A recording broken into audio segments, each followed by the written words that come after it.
Hello everyone, मैं चांद अहमद स्वागत करता हूं आपको अपने चैनल स्टडी पॉइंट पे।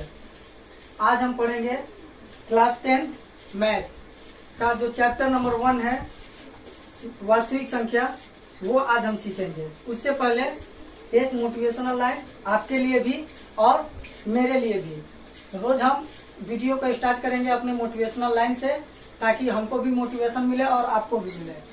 किस्मत सिर्फ मेहनत से बदलती है, बैठकर सोचते रहने से नहीं। तो बैठ के सोचते रहने से किस्मत नहीं बदल सकती है। जब भी बदलेगी तो मेहनत करने से किस्मत बदलेगी। आगे चलते हैं, तो चलिए शुरू करते हैं आज का अपना टॉपिक। हमारा आज का 10th क्लास का मैथ वास्तविक संख्या जो चैप्टर नंबर 1 है वो पढ़ेंगे। सबसे पहले देखते हैं कि इसका जो रूल होता है वो क्या होता है। तो सबसे पहले इसमें संख्याएं आती है।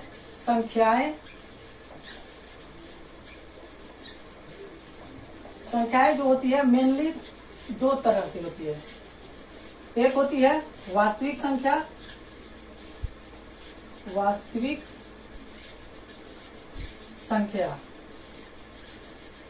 संख्या एक होती है वास्तविक संख्या, दूसरी होती है काल्पनिक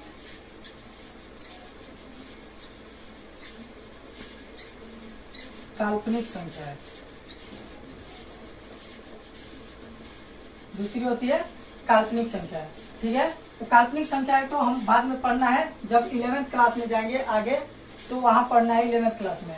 सबसे पहले यहाँ बस काल्पनिक संख्या 11th क्लास में मैथ में मिलेगा। हम लोग को यहाँ बस वास्तविक संख्या पढ़ना है, और हमारा चैप्टर जो है वो चैप्टर भी हमारा क्या है, वास्तविक संख्या ही है पहले चैप्टर में। तो आगे बढ़ते हैं। वास्तविक संख्या में क्या बहुत सारी संख्याएं होती हैं, थोड़ा थोड़ा जान लेते हैं सारी संख्याओं के बारे में। आगे बढ़ते हैं, तो सबसे पहले यहाँ देखेंगे हम क्या होती है प्राकृतिक संख्या।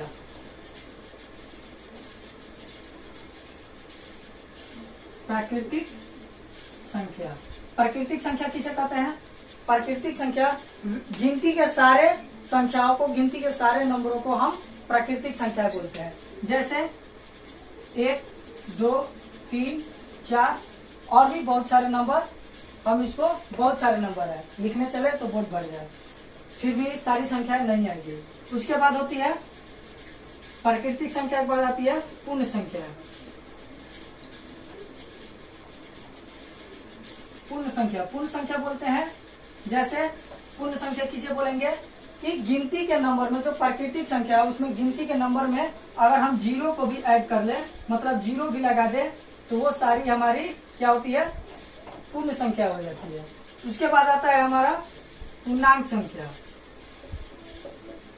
पूर्णांक संख्या किसे बोलते हैं? तो पूर्णांक संख्या वैसी संख्या, मतलब कि संसार में जितने भी नंबर हम देखते हैं वो सारे नंबर पूर्णांक संख्या होते हैं। सारे नंबर पूर्णांक संख्या होते हैं। जैसे इसमें 0 के साथ साथ धनात्मक भी और ऋणात्मक भी दोनों शामिल रहते हैं। जैसे यहाँ 0 है तो यहाँ इधर आएगा -1, -2, -3, ये भी इधर अनंत तक जाएगा, और इधर भी 1, 2, 3, 4, ये भी इधर अनंत तक जाएगा।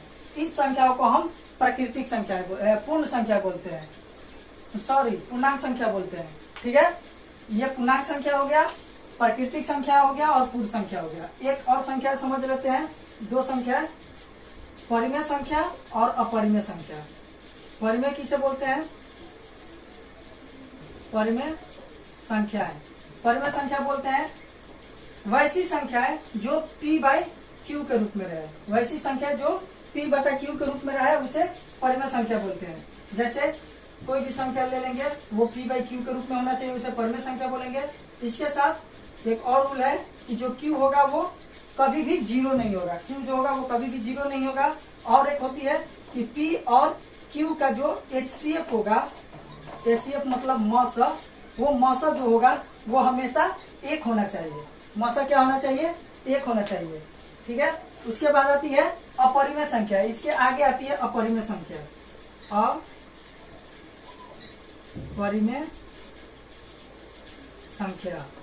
अपरिमेय संख्या किसे बोलेंगे?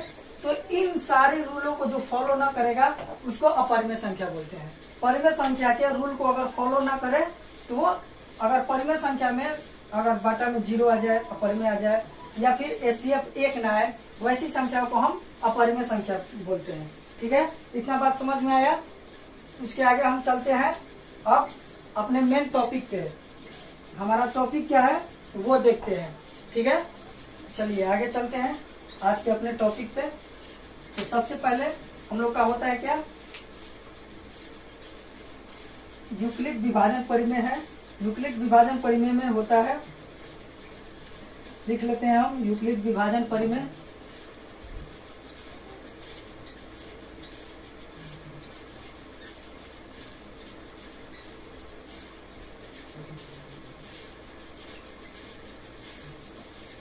यूक्लिड विभाजन परिमेय, यूक्लिड विभाजन परिमेय में क्या होता है, a बराबर बी क्यू प्लस आर। ए बराबर क्या होता है, बी क्यू प्लस आर, जहां आर जो होता है वो 0 से बड़ा होता है या फिर 0 के बराबर होता है, और जो बी होता है आर से हमेशा बड़ा होता है। ठीक है, यहाँ ए को हम बोलेंगे, ए को हम बोल लेते हैं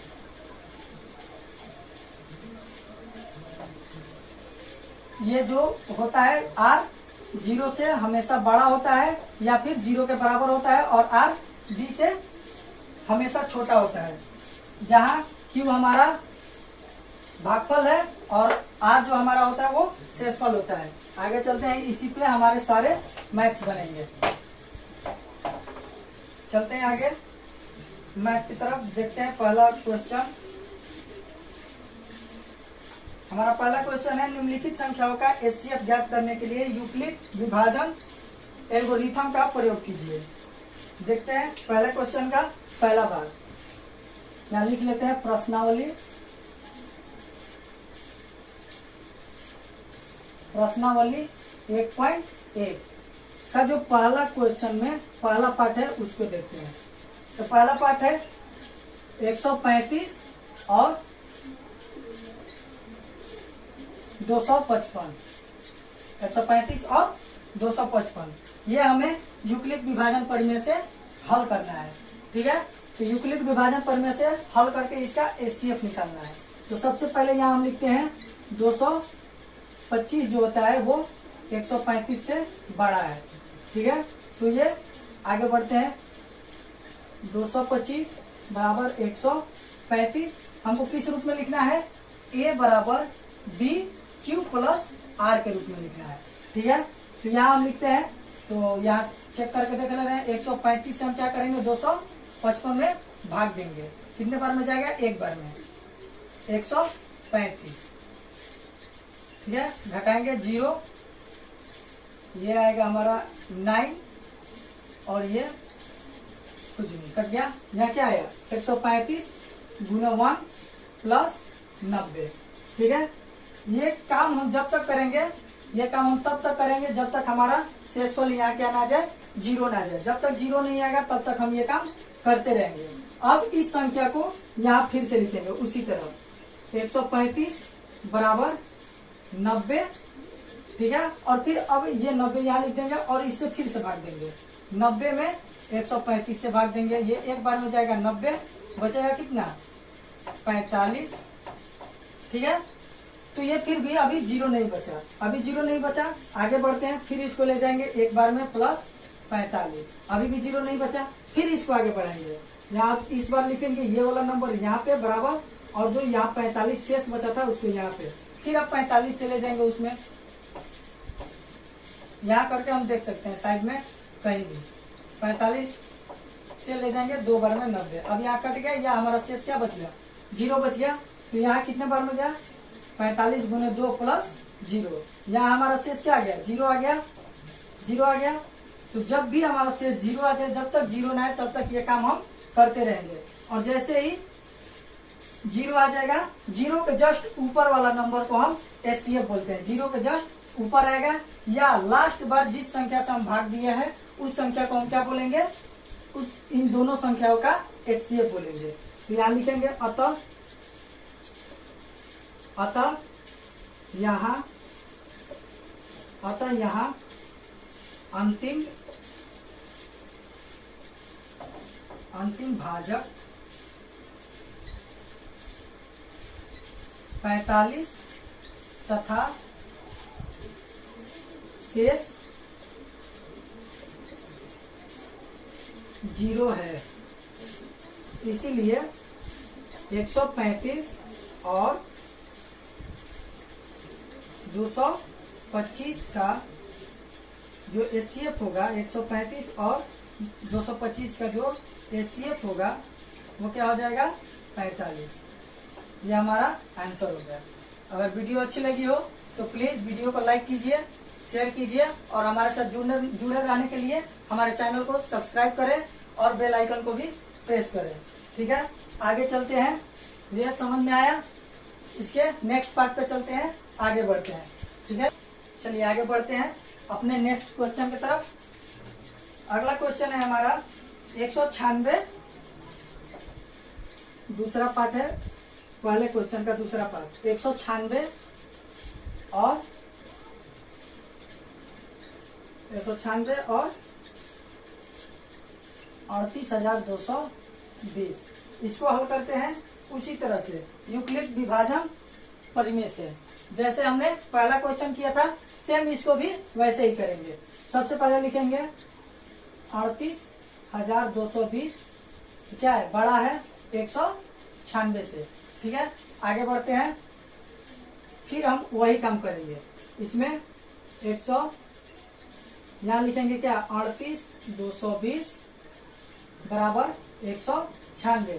हमने पिछली वीडियो में क्या किए थे, भाग दिए थे साइड में। फिर यहाँ भी हम भाग देके देख लेते हैं कि क्या आता है। जैसे कि पिछली वीडियो में हमने भाग दिया था वैसे ही हमने भाग देके यहाँ देख लिया। तो ठीक है, यहाँ से भाग देके दिए तो ये एक ही बार में कट गया, 196 से ही कट गया। दोबारा हमको भाग देने की जरूरत नहीं है, 196 से 195 बार में कट गया। तो हम भाग बाद में देख लेते हैं ताकि वीडियो लंबा ना हो जाए। यहाँ लिख देंगे 195 प्लस हमारा शेष क्या बच गया, इस बार में एक ही बार में शेष 0 बच गया। और जब तक हमारा शेष 0 नहीं आता तब तक हम काम करते रहते हैं, लेकिन यहाँ पे एक ही बार में 0 बच गया, इसीलिए हमारा काम यहीं पे खत्म हो गया। और यहाँ हम लिखेंगे अतः यहाँ अंतिम भाजक हमारा क्या था 196 से अंतिम बार भाग दिए थे। ठीक, तथा शेषफल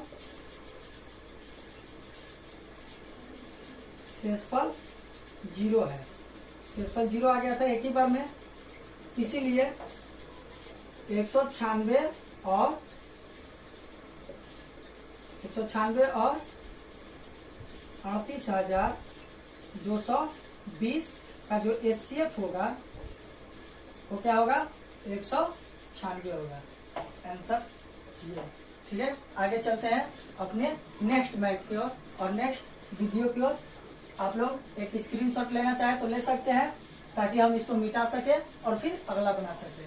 ठीक है, चलिए आगे चलते हैं नेक्स्ट। तो चलिए हमारा नेक्स्ट क्वेश्चन रेडी है। हमारा नेक्स्ट क्वेश्चन है 867 और 255। इसको भी उसी तरह से पिछले वाले की तरह सॉल्व करेंगे। 867 यहाँ पे बड़ा है किससे, 255 से, तो यहाँ 867 इधर लिखेंगे बराबर 255 और फिर उसी तरह से यहाँ पे हम क्या करेंगे, भाग देंगे। तो हमने अपना सारा जो यहाँ पे रफ काम था हमने वो रफ काम इधर कर लिया है। तो आगे बढ़ते हैं। हमने 255 से 867 में भाग दिया तो कितने बार में गया यहाँ पे, 3 बार में। और शेषफल हमारा कितना बचा है 102। ठीक है, उसके बाद फिर ये वाला नंबर को यहाँ लिखते हैं 255 बराबर, ये वाला लिखते हैं कहाँ पे, यहाँ 102 गुने, यहाँ देखते हैं 102 को हम भाग दिए थे तो कितना बार में गया था, 2 बार में। और शेषफल क्या रह गया था 51।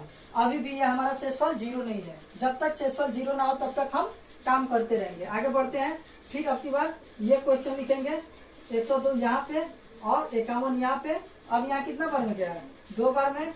अब की बार शेष कितना बचा, 0। तो हमारा शेषफल यहाँ पे 0 बच गया।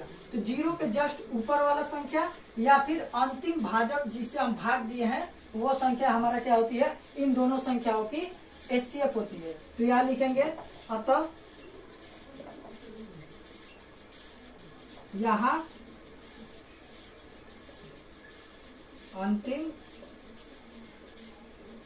अंतिम शेषफल 0 तथा भाजक क्या है, 51 है। इसीलिए क्या हो जाएगा, 867 और 255। 867 और 255 का जो एचसीएफ होगा वो क्या होगा, 51 होगा। ये हमारा हो गया आंसर। आज के लिए बस इतना ही। मिलेंगे हम नेक्स्ट अगले वीडियो में इसी प्रश्नावली के कुछ अगले क्वेश्चन के साथ। तब तक के लिए जय हिंद।